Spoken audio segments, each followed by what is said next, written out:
Today we're going to tackle experimental design. This is not a one and done topic. We are going to have to work on this all year long. So today I just wanted to start with like basic dependent, independent variable controls and things that we'll be experiencing all the time. This particular topic is a must master. If you do not master this topic, you will struggle the whole year and probably will even struggle to do well on your AP test. And so please, I can't stress it enough.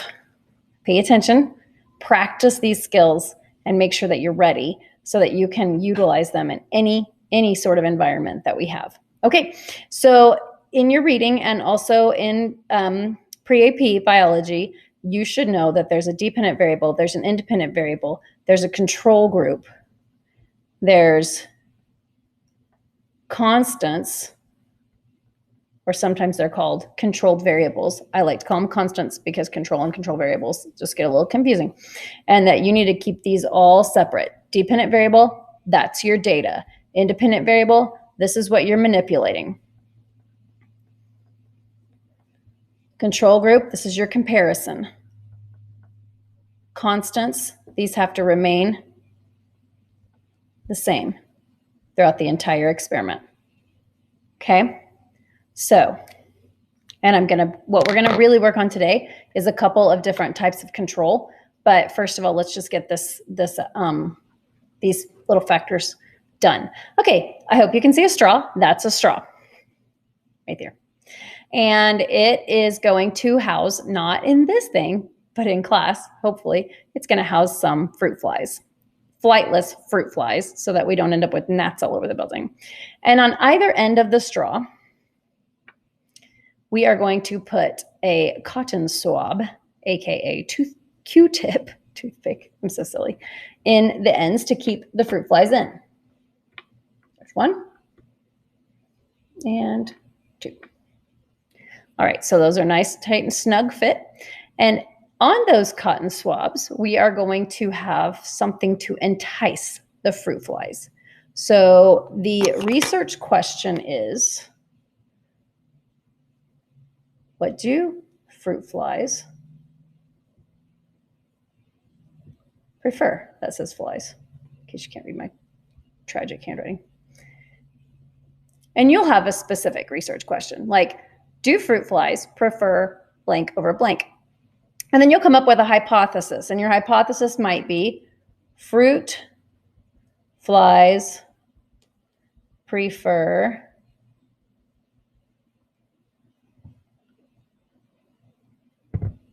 you see that? No? Come on. Vanilla syrup over Karo syrup.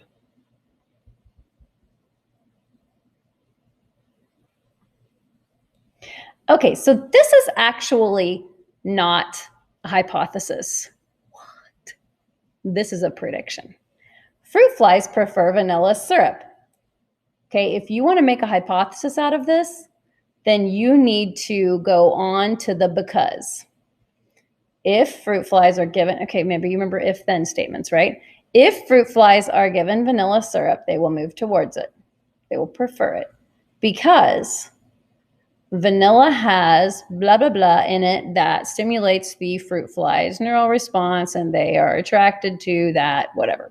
That's where your research comes in, okay? You need to have a reason that you chose your hypothesis. You might go with sugar content. You might go with the actual like olfactory system in the fly, the nose system in the fly. You might go with, I don't know what. You have to research it and come up with a thing. So you would say fruit flies prefer vanilla syrup because, so if you were saying because, then you would say vanilla has the property of blah, blah, blah, which is attractive to fruit flies' olfactory senses. Cool. All right, so and that's just, and this one really is kind of a terrible one for hypothesis teaching, but you can come up with a good hypothesis. All right, so then we have to decide, what do fruit flies prefer?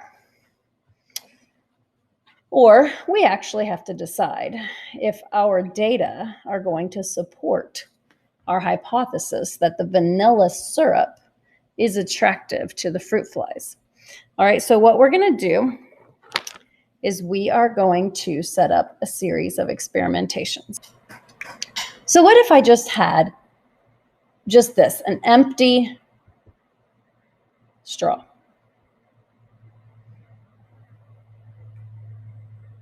And over here, I had the vanilla. And over here, I had the sugar water.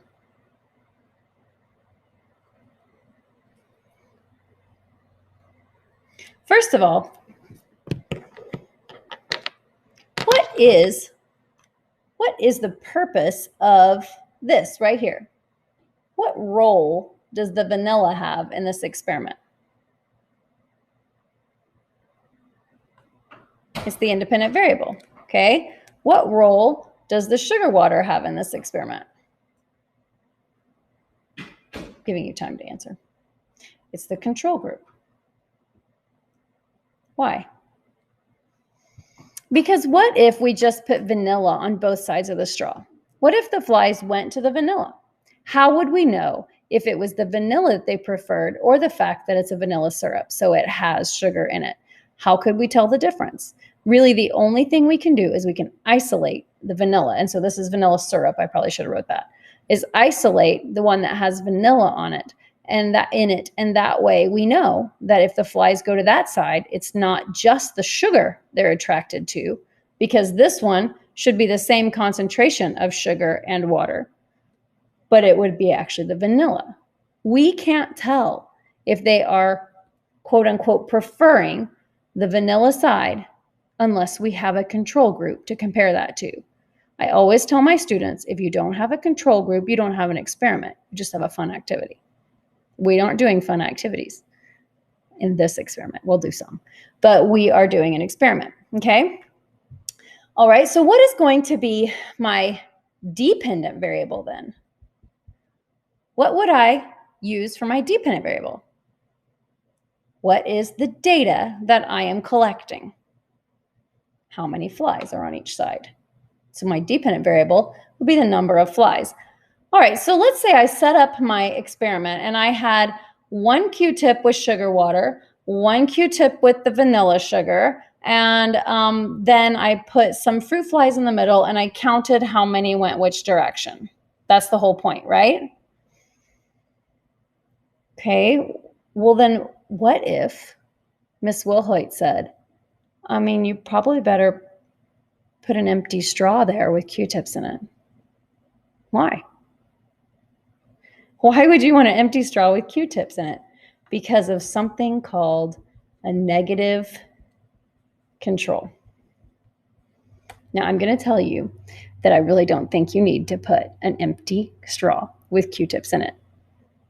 But I'm going to use this to really try to hit home the concept of a negative control. There will be experiments that you need a negative control. What is a negative control? Well, a negative control, you expect nothing. No results.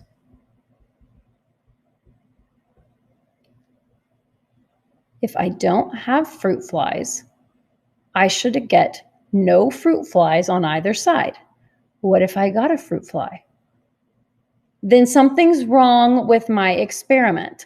There's something wrong. The Q-tips aren't tight enough, and so flies are getting in. Maybe there was some fly larvae in the straw, and it happened to hatch while my experiment was going on. I don't know. But what I do know is that if I put no fruit flies in this straw, there should still be no fruit flies in the straw at the end of the experiment. And if there is, then something is wrong. So a negative control is used to test the validity of your experiment. If you're testing enzyme activity and you're testing to see how many bubbles are produced when you put something in with an enzyme, and in one test tube you put the something in but no enzyme and you still get bubbles, then you know that you have something causing bubbles that isn't supposed to, and it's going to mess up your whole experiment because you're sitting here attributing all these bubbles to enzymes when there's something else that's making bubbles, and you now have to investigate to figure out what's wrong with your experiment. You have an experimental flaw. And it's going to cause you to have data that aren't accurate, that aren't valid. And any other person that peer reviewed your research would come back and say, your experiment is messed up. And so that's why you need a negative control. Because if something is going on here that your whole thing, like your whole experiment is setting on, like your research subjects, your fruit flies, like the whole experiment is counting fruit flies. And so if you have put no fruit flies in there and some show up, your numbers are going to be off. I don't know where they come from. Okay. So a positive control then, okay, there's really not a very good positive control for this experiment, except I think we can come up with one. All right. So a positive control